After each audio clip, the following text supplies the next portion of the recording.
किसान साथियों राम राम। आशा और उम्मीद करता हूं कि आप सब ठीक ठाक हो। साथियों, आज हम चर्चा करने जा रहे हैं खेती और बरसात के ऊपर। खेती का सीधा संबंध है कि हमें खेती करते समय अनेक प्रकार की खादों की जरूरत पड़ती है, और उन खादों के बारे में जो मेरे पास फोन आ रहे हैं, जो किसान समाचार दे रहे हैं, मैं उन समाचारों के बारे में जो आपके साथ धड़ल्ले से जो भ्रष्टाचार किया जा रहा है उसकी कॉपी या उसको उजागर इस वीडियो के माध्यम से फोन करने की कोशिश करता हूं।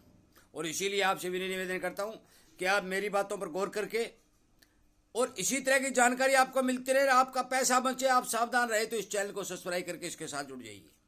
साथियों, ज्यों ही बरसातें शुरू हुई है, जमीन में नमी पैदा हुई है, तो अनेक दुकानों पर अनेक छोटे छोटे गांवों के अंदर डॉक्टर बन के जो हमारे किसान के बेटे हैं वो बायो के नाम से सामान बेच रहे हैं।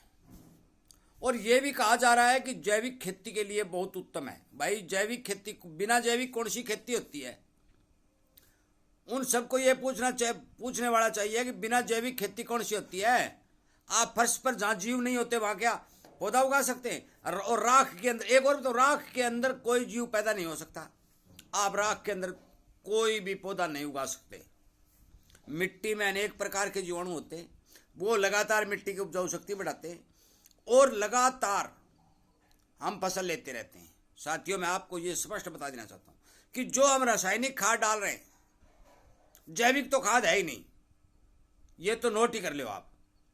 रासायनिक खाद डाल रहे हैं, वो खाद सीधी पौधा कभी ग्रहण नहीं करता। मैं उदाहरण के तौर पर बता दूं कि यदि आप नाइट्रोजन यूरिया डाल रहे हैं तो उसके अंदर नाइट्रोजन है, परंतु जमीन में जाने के बाद एक्जोवेक्टर नामक जो जीवाणु है वो उसको नाइट्रेट में बदलते हैं, नाइट्रेट को पौधा उठाता है।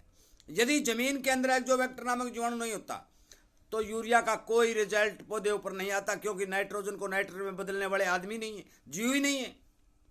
अब मैंने एक बात कही कि जैविक खाद तो है नहीं है वास्तव में। क्यों नहीं है? क्योंकि आपको दिया जा रहा है एक बैग 50 किलो का और कहता है ये काम करेगा। भाई, उस बैग के अंदर ऐसी कोई ताकत नहीं है कि वो आपकी जमीन के पोषक तत्वों की पूर्ति कर दे। उसके अंदर इतना कार्बन भी नहीं है कि वो आपके खेत का कार्बन बढ़ा दे। जैविक खाद उसे बोलते हैं जो जीवों द्वारा तैयार की जाती है। और जीवों द्वारा कौन सी खाद तैयार होती है? जो हमारे गोबर की है। तो गोबर को गड़ा सड़ा करके हम जो तैयार करते हैं वो जीवाणु खाद जैविक खाद बोली जाती है। वर्मी कंपोस्ट, केंचुआ खाद भी केंचुआ तैयार करता है तो इसको जीवाणु खाद बोलते हैं। तीसरा, फैक्ट्रियों, शहरों, बाजारों का जो गड़ा सड़ा कचरा है उसको डिकम्पोज करके न छोटी छोटी गोलियां बनाई जाती हैं, और वो खाद है, वो भी जैविक खाद है। परंतु मैं आपको स्पष्ट बता देना चाहता हूँ, चाहे गोबर की खाद हो, चाहे वो केंचुआ खाद हो, चाहे वो जीवाणु खाद हो, कोई भी खाद हो, केवल और केवल आपके खेत में जीवाणुओं की पूर्ति कर सकती है। और यदि आपके खेत में पोषक तत्वों की पूर्ति करनी है तो आपको कम से कम 10 टन खाद डालनी पड़ेगी, और 10 टन खाद किसान प्रति एकड़ नहीं डाल सकता। तो फिर 1 या 2 बैग से फायदा क्या है? एक बात तो ये सुन लो। दूसरी बात, जीवाणु यदि पूर्ति करना है तो थोड़ा गाय का गोबर लें, थोड़ा पेशाब लें, और उसके अंदर 250-300 आधा किलो गुड़ लें और 50 लीटर पानी में घोल के अपने खेत में चला दें, जीवाणु पूर्ति तो होगी भाई। तो फिर हम हजारों रुपया उन बायो वालों को क्यों दें? साथियों, ये बात सोचने वाली है, ये आपके काम आने वाली बात है कि आप जो किसान के बेटे डॉक्टर बन करके घर घर घूम रहे हैं और वो आपके खाद की बुकिंग कर रहे हैं, वो ऐसा कुछ नहीं है। आपको उस एक थैले बैग के साथ एक बोतल दी जाती है, और उस बोतल के अंदर पीएसबी हो, चाहे एक्जोवेक्टर हो, चाहे राइजोबियम, जो भी है बैक्टीरिया होता है, वो बैक्टीरिया उस खाद में मिलाते हैं और आप खेत में छिड़कते हैं तो वो बैक्टीरिया बढ़ाने का काम करती है।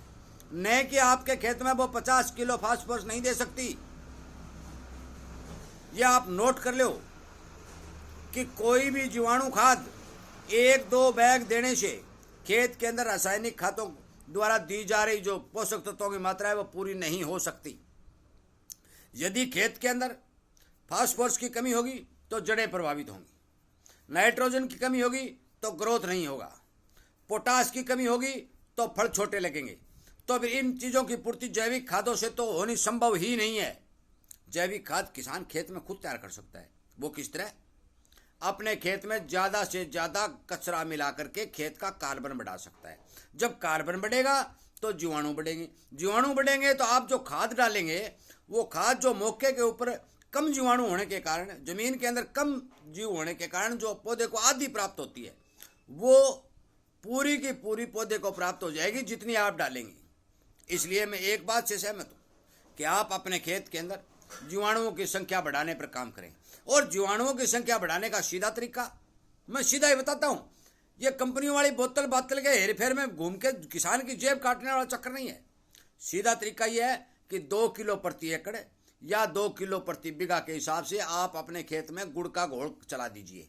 चाहे टंकी में गुड़ के घोल को भर के उसके स्प्रे छिड़क दीजिए, चाहे बाल्टी में डाल के डब्बों से डाल दीजिए, जैसे भी हो उस खेत के अंदर 2 किलो एक फसल में एक बार आप 2 किलो गुड़ चला दीजिए। आपके खेत में जितने भी बैक्टीरिया है वो मल्टीप्लाई हो जाएंगे और आप जो भी खाद डालेंगे वो पौधे को पूरी की पूरी मिलेगी। सीधी सीधी बात है। परंतु साथियों एक बात ध्यान रखने वाली बात है, बाजार के अंदर हर खाद की कमी लगातार देखी जा रही है और उस कमी का फायदा उठा करके नकली सामान बेचने वाले, कोई बीओबी कहेगा, कोई सीओबी कहेगा, कोई फलाना कहेगा, कोई भाई मानो या ना मानो, इसी जीवाणु खाद के ऊपर अम्लिक एसिड आदि जो एसिड आते हैं उनका लेप करके आपको बोरियों में भर के दिया जा रहा है और आपको स्पष्ट पता चल भी चुका है भी 99% माल नकली है। इसलिए मेरा आपसे विनय निवेदन है कि बरसाती सीजन हो चुका है, शुरू हो चुका है और बरसाती सीजन के अंदर आप नकली पर पैसा मत खर्च करें। जीवाणु बनाने तो जीवाणु का तरीका मैंने गुड़ गोबर और पेशाब का बता दिया। यदि जीवाणु नहीं बनाने हैं, जीवाणु की संख्या बढ़ानी है तो मैंने आपको कहा भी खेत में 2 किलो गुड़ चला दो, कोई दिक्कत नहीं। उसके साथ में ताज़ा छाछ चला दो। लस्सी के अंदर भी बहुत ज़्यादा जीवाणु बैक्टीरिया होते हैं जो खेत में लगातार काम करेंगे, वो भी बड़ा फायदा करेंगे। मतलब ये है कि जैविक खेती के नाम से इतनी भारी भरकम लूट मैंने आज तक नहीं देखी। ये स्पष्ट बात है। इन 5-7 सालों में किसान का बट काट दिया जैविक वालों ने।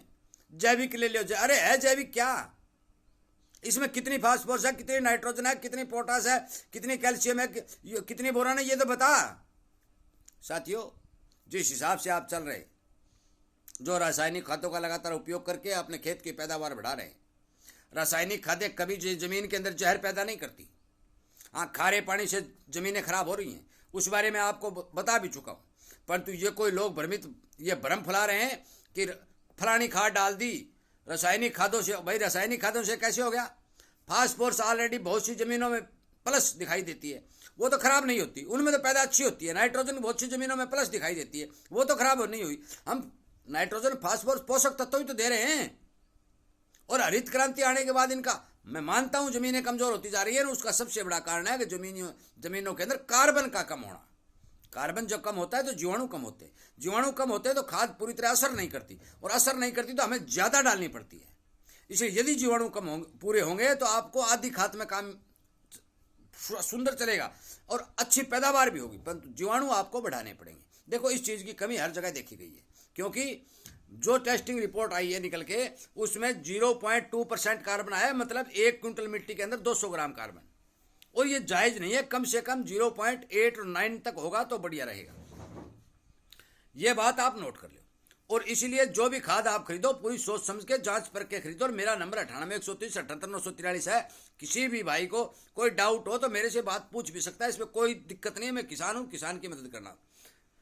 अब बात करते हैं वर्षा की। साथियों मैंने वर्षा के बारे में लगातार आपको अपडेट दी है कि उत्तर पश्चिमी भारत के अंदर जो क्षेत्र राजस्थान, हरियाणा, पंजाब, हिमाचल प्रदेश और कुछ हिस्सा इसका यूपी का आएगा। राजस्थान में ऑलरेडी मानसून आ चुका है, परंतु वो मैंने बताया उस जगह नहीं आया है। उस जगह आने में बहुत समय लगेगा।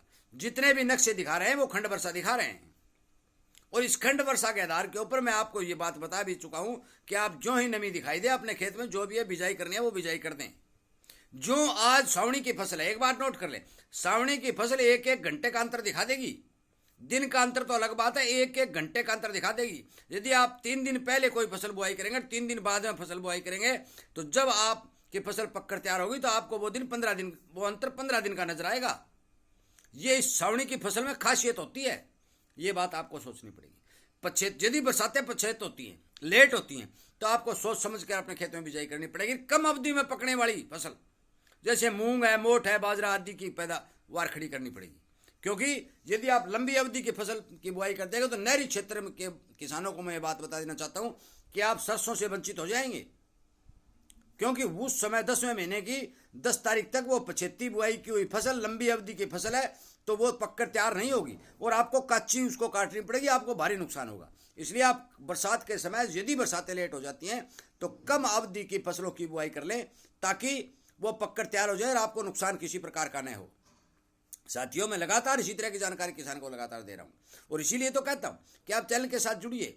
आपको इन जो ये भ्रम फैलाने वाले वीडियो हो, चाहे कोई गलत प्रचार करने वाला हो, इन सब से छुटकारा धीरे धीरे मिल जाएगा। एक वीडियो में तो भी मिलेगा नहीं, परंतु धीरे धीरे सारा का सारा सिस्टम आपको समझ में आ जाएगा कि आपको किस तरह से लूटा जा रहा है। भाई मैग्नीशियम, जिंक, कॉपर, फलाना दिखड़ा, इसकी कोई जरूरत नहीं। कब जमीन में ऑलरेडी ये सूक्ष्म पोषक तत्व होते हैं, ये ऑटोमेटिक मिलते रहते हैं, कोई जरूरत नहीं, मत खरीदो। फास्फोरस, नाइट्रोजन और पोटास और सल्फर, ये 4 पोषक तत्व होते हैं। पोटास तो भारी मात्रा में नकली आ रहा है, वो भी ध्यान रखने वाली बात है। जो लाल रंग के नमक जो जयपुर वाला बेचा जा रहा है, 1800 रुपये आपसे लिए जा रहे हैं, वो ध्यान रखने वाली बात है। पोटास की स्प्रे जिस किसान को करनी है, मेरे चैनल पर एक वीडियो अपलोड किया हुआ है, भी असली पोटास की पहचान ही है और असली पोटास के रेट ये है, उसका इस्तेमाल ये है और बेहद ही सस्ता है। और जो ही समय आएगा, क्योंकि पोटास फल के साइज को बढ़ाता है, उसमें चमक लाता है, जो ही समय आएगा मैं पोटास के बारे में फिर वीडियो अपलोड कर दूँगा। साथियों, मेरे इस वीडियो को ज़्यादा से ज़्यादा किसानों को शेयर करें। अपने खेत के अंदर अच्छी पैदावार लेने के लिए मेन रूप से फास्फोरस, नाइट्रोजन और सल्फर की पूर्ति अवश्य रखें। जहाँ खारा पानी है वहाँ आप सफ़ेदी, थोड़ी बहुत सफ़ेदी हो, या फिर कैल्शियम जिस खाद के अंदर ज़्यादा मात्रा में हो, जैसे जिप्सम जैसी खाद हो, या फिर कैल्शियम जो अलग से बाजार में मिलता है वो हो, तो खारे पानी वाले खेत सल्फर और कैल्शियम की पूर्ति अपने खेत के अंदर पूरी बनाए रखें ताकि उन्हें खारा पानी कम से कम नुकसान करे। वीडियो सुनने के लिए, लाइक और शेयर करने के लिए मैं आपका धन्यवाद करते हुए ये उम्मीद करूँगा कि आप इसी तरह की जानकारी इस चैनल से प्राप्त करते रहेंगे, किसी प्रकार के भ्रम में नहीं आएंगे और जो जेब काटने वाले लुटेरे बाजार में घूम रहे हैं या गांव-गांव घूम रहे हैं, उन पर अंकुश लगाने का काम करेंगे। जय हिंद।